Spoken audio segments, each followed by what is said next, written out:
मजदूर ने जैसे ही जमीन में इलेक्ट्रिक ड्रिल डाली, नीचे से तेज कटने जैसी आवाज आई और अचानक भारी मात्रा में तरबूज का रस फूट पड़ा। फिर ड्रिल जैसे पैरों वाली बन गई और उड़ने लगी। मजदूर का बायां पैर तार में उलझा था, जिससे वह भी जबरदस्ती घसीटा गया। उसी समय कस्बे के अलग अलग हिस्सों में अजीब घटनाएं होने लगी। एक बूढ़ा खेत जोत रहा था, तभी उसकी भेड़ें बुरी तरह बेचैन हो गईं। पहले तो उसने सोचा जानवरों का रुत चल रहा होगा, पर उसकी लापरवाही उस और उसके मेमनों के लिए काल बन गई। बिजूका गिरते ही बूढ़ा जमीन में खिंच गया और भेड़ें भी मारी गईं। पुलिस पहुंची तो बस जानवरों की लाशें मिली और बूढ़े के टोपी के नीचे आधा सिर बचा था। वापसी में उन्हें एक आदमी बिजली के खंभे पर बैठा दिखा। वे समझे नशे में है, पर पास जाकर देखा तो वह 4 दिन पहले का मरा हुआ था। निर्जलीकरण से उसके हाथ में बंदूक थी। लगता है किसी डरावनी चीज से बचने के लिए चढ़ा होगा। मदद बुलाने के लिए जैक ने फोन उठाया तो वह भी खराब था। मजबूरन दोनों कार लेकर निकले, पर सड़क पर पत्थरों का ढेर था और खून के निशान भी थे। घबराकर लौटने लगे, पर कार अटक गई। जैक ने जोर से एक्सीलेटर दबाया और किसी तरह बच निकले। बाद में देखा तो कार के नीचे किसी दैत्य ने काटा था। तभी जमीन से जानवर जैसे राक्षस निकले और उनका घोड़ा निगल गए। गुस्से में जैक ने गोली चलाई तो जमीन फटने लगी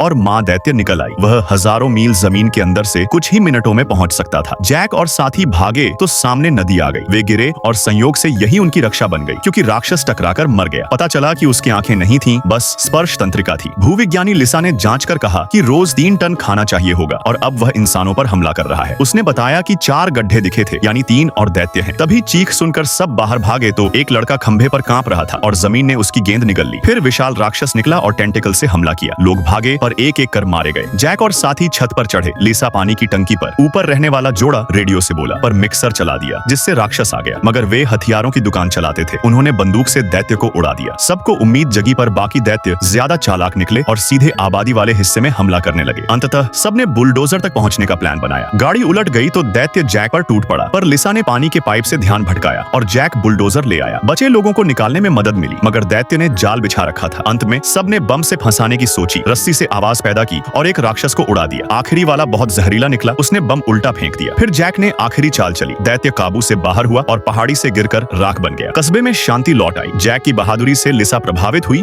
और दोनों की शादी हो गई। इसके बाद वे सुखी और बेफिक्र जीवन जीने लगे।